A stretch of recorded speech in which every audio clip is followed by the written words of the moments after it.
Welcome, my friend. Before you go any further, I want you to close your eyes for a moment and remember the last time someone laughed at you for making a mistake. Because I remember mine. Once upon a time, I couldn't even say my own name in English without people laughing. Their voices echoed in my head day after day, until I started to believe that maybe they were right. But today, I'm here to tell you something powerful. The same laughter that once broke me, built me. This is not just a story about English. It's a story about courage, about finding your voice when the world tries to silence it. So if you've ever been afraid to speak, stay with me till the end, because this is our story. When I look back today, it feels like a movie I once lived. A movie where the hero didn't wear a cape, just fear, failure, and a dream to speak English fluently. I grew up in a small town where English wasn't a language people used, it was a symbol of class. Those who spoke it confidently were respected, admired, and sometimes feared. Those who didn't were laughed at, and I was one of them. In school, I dreaded English classes. The teacher's questions felt like bullets. Whenever she looked my way, I prayed silently, "Please, not me." But prayers don't always work that way. When my name was called, my mind went blank.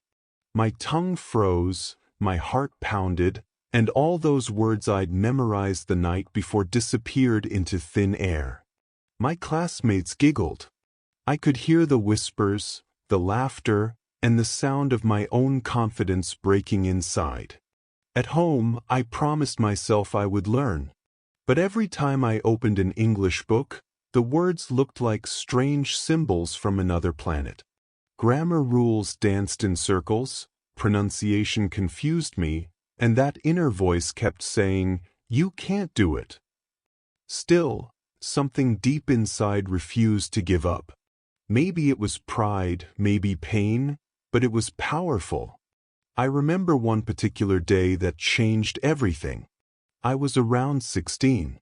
Our teacher asked everyone to give a short self-introduction in English. I tried to prepare a simple speech.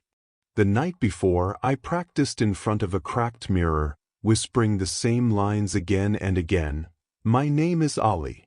I am a student. I want to improve my English." Simple, right? But the next morning, standing before 30 eyes, I forgot even my own name. My mouth trembled. Someone at the back laughed, and the sound hit me harder than any slap. I walked back to my seat, pretending not to care, but inside, I was shattered. That day, when I reached home, I didn't eat lunch. I went straight to my room and cried. For the first time, I asked myself a serious question. Why do I feel so small when I speak English? It wasn't the language that was powerful, it was my fear that made it so. I realized if I wanted to change my life, I had to start by changing my story. That night, I made a decision. No matter how hard it would be, no matter how many times people laughed again, I would learn English. I didn't have fancy classes, no foreign teachers, no expensive apps. All I had was a small dictionary, a second-hand English grammar book, and my stubborn heart. I started small. Every morning, I picked 5 new English words and used them in sentences. Apple, dream, hope, believe, future. They became my daily friends. I wrote them on sticky notes and pasted them on my mirror, my table, even near my bed, so they were the first and last things I saw each day. Then I began listening. At that time, internet connections were weak, but I found English songs and short clips online. I didn't understand everything, but I listened again and again. Sometimes, I'd pause a sentence, repeat it aloud, and record my voice. It felt silly at first, but hearing my own voice in English gave me a strange kind of courage. One evening, my younger brother laughed and said, "You sound funny when you speak English." For a second I felt that same sting from school, but this time I smiled. Maybe I sound funny now, I told him, but one day I'll sound confident. That moment was small but powerful. It was the first time I refused to be embarrassed for trying. Slowly, my efforts turned into habits. I started watching English movies with subtitles. I remember watching The Pursuit of Happiness. That movie hit me hard. The struggles, the failures, the determination. It mirrored my own life in a strange way.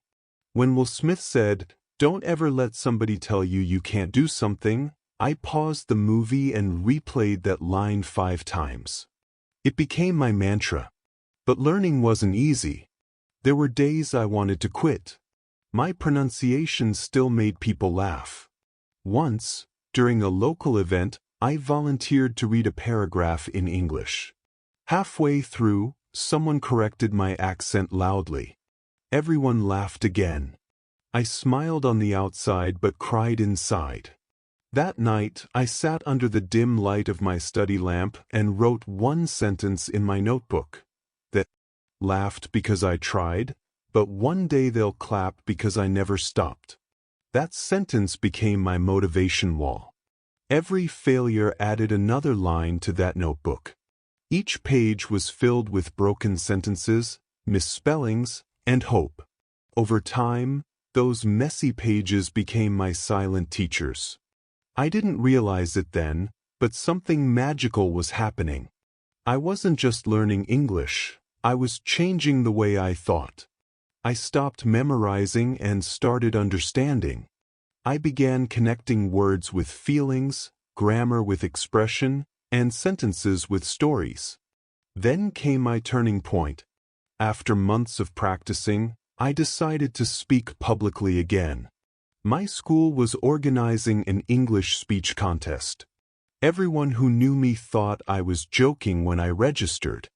Even the teacher raised an eyebrow. "Are you sure, Ollie?" she asked gently. I nodded even though my heart screamed no. For the next 2 weeks, I prepared day and night. I didn't sleep well. I practiced in front of my mirror, recorded myself, listened, and corrected every line. I practiced pronunciation by comparing my voice with native recordings. Sometimes, I would stand on my rooftop at midnight and talk to the stars in English. My neighbors probably thought I was crazy, but I didn't care. I was chasing a dream no one else could see. The morning of the contest arrived. My hands were cold, my legs trembling. As I walked toward the stage, I could hear the whispers again. Some people remembered my previous embarrassment and were ready to laugh again. I took a deep breath, looked at the microphone, and said my first line. My voice cracked, but I didn't stop. I spoke about courage. I spoke about failure. I spoke about the power of trying again. And when I said the last sentence, "You may laugh at me now, but one day, English will laugh with me, not at me," the room went silent. Then, slowly, people began to clap. It wasn't thunderous applause, but it was real. For the first time, I felt what victory sounded like. I didn't win first prize that day. But I won something greater, respect. My teacher smiled proudly and said, "That's the best progress I've seen in years." I walked home with tears in my eyes, not of shame, but of pride. I realized something powerful. People don't remember your failures, they remember your courage. That moment changed everything. From then on, English was no longer my fear, it was my friend. I talked to myself in English while brushing my teeth, walking to school, even while thinking. Slowly, it became a part of my daily rhythm. I started writing short paragraphs about my day in English. My grammar wasn't perfect, but I was expressing myself. I joined online English forums where people from different countries practiced together. The first time someone from another country replied, "You speak good English," I smiled so wide my cheeks hurt. That small compliment meant more than any certificate. My family noticed my change too. My father, who once doubted whether learning English was worth it, began asking me to translate letters and help him understand English signs. I became the translator of the house. That small recognition built my confidence even more. But the true test came when I had to face the world beyond my small town. I applied for a scholarship program that required an English interview. I knew it would be tough, but I also knew I'd come too far to give up now.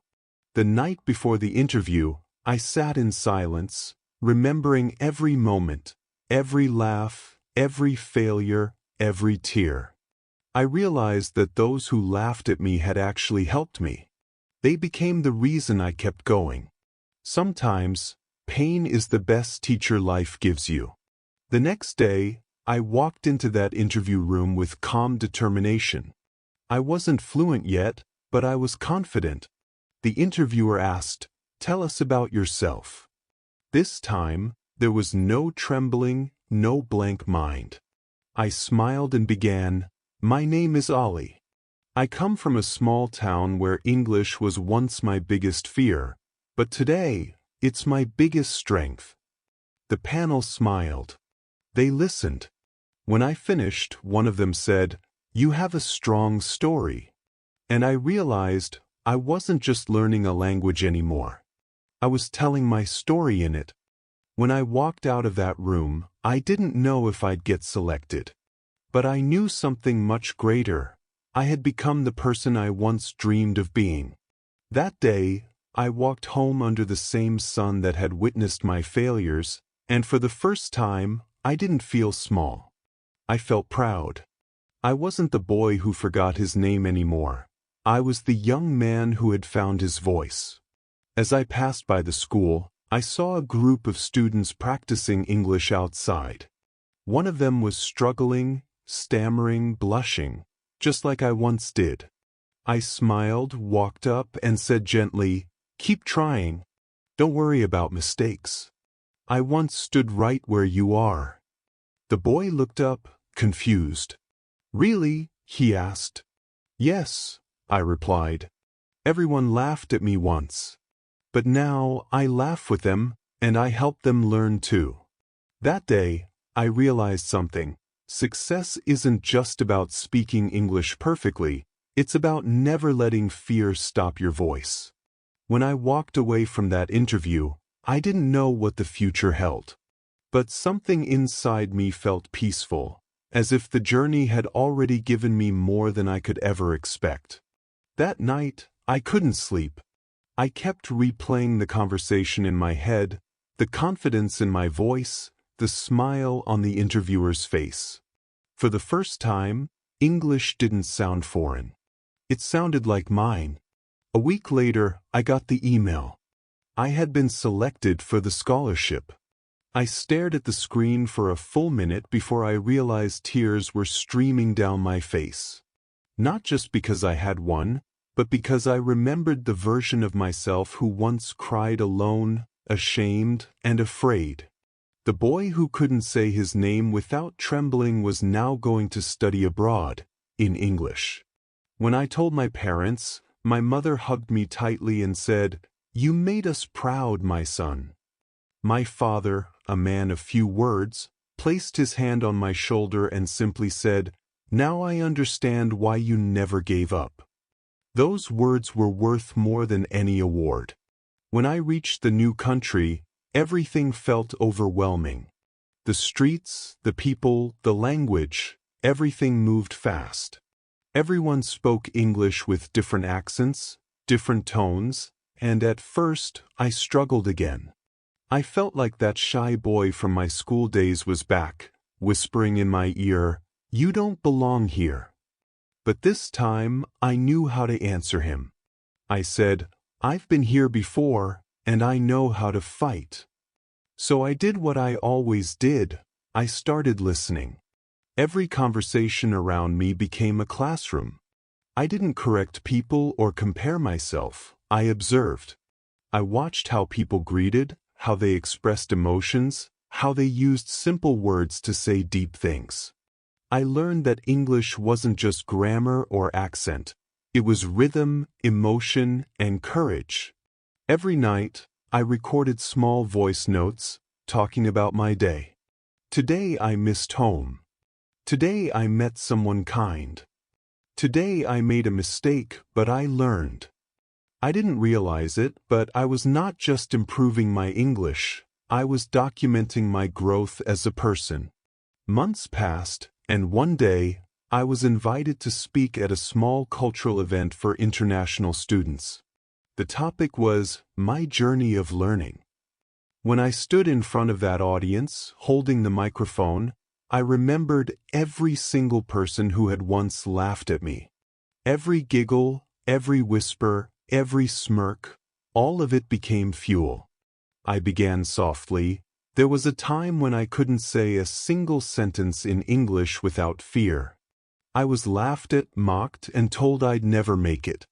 But today, I stand here speaking the same language that once broke my confidence. The hall was silent. I could see people nodding, some even tearing up. I told them about my mirror practice sessions, about crying alone, about my promise to myself that I'd never give up. And when I finished, they stood and clapped, not for my English, but for my story. That moment taught me something I'll never forget.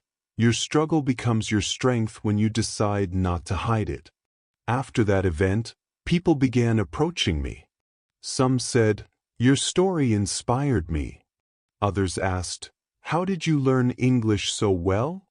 That's when I realized it was time to give back. I started helping other students who struggled with English. We met twice a week in a small room at the campus library. We didn't follow grammar books or strict lessons. Instead, I told them stories, real, simple, emotional stories that helped them feel the language. We laughed at our mistakes, celebrated small victories, and reminded each other that progress, no matter how slow, is still progress. One girl from China once said, "You make English feel alive." Those words stayed with me. That's when the idea of creating a YouTube channel was born, a place where I could help others the same way I helped myself. When I came back home after finishing my studies, I carried more than just a degree. I carried a purpose. I wanted to reach people who were sitting in their rooms right now, crying over mistakes, afraid to speak, scared of being laughed at, just like I once was. So one night, with nothing but a second-hand laptop, a cup of tea, and a heart full of hope, I recorded my first video. I titled it, "How I Learned English When Everyone Laughed at Me." I spoke from my heart, just like I'm speaking to you now. No script, no fancy background, just honesty. I uploaded it and went to sleep, not expecting anything. The next morning, I woke up to hundreds of comments. People wrote things like, "This is my story too," and "I was crying while listening." I realized something powerful. When you speak from your heart, people from every corner of the world understand your language, even if your grammar isn't perfect. Slowly, my small channel began to grow. Viewers from India, Pakistan, Nigeria, the Philippines, and many other countries started joining. They shared their fears, their mistakes, and their dreams. We became a family connected not by blood, but by courage. Every time someone commented, "Because of you, I spoke English in class today," I felt the same joy I felt when I first said my name correctly years ago. I knew then that my pain had a purpose. My failures had become my message. As the channel grew, so did my responsibility. I didn't want to just teach words. I wanted to teach people how to believe in themselves. I made videos about confidence, pronunciation, storytelling, and motivation, but I always ended each one with the same message: don't fear mistakes. Fear regret. There was one particular comment I'll never forget. A boy from a small village wrote, "Sir, they laugh at me when I try to speak English. What should I do?" I stared at that message for a long time. Then I replied, "Let them laugh. One day they'll listen." That's the truth about learning anything in life. People will laugh until they see results. But when they finally do, the same people who mocked you will ask you how you did it. And that's when you'll realize that their laughter was never your problem, your fear was. As my journey continued, I got invited to speak at schools and universities. Each time I stepped on stage, I remembered that first trembling moment in my classroom, the laughter, the humiliation, the tears. And every time I told my story proudly, because that story was no longer a wound, it was my weapon. I began my talks with the same line every time: don't wait for perfect English to speak. Speak, and your English will become perfect.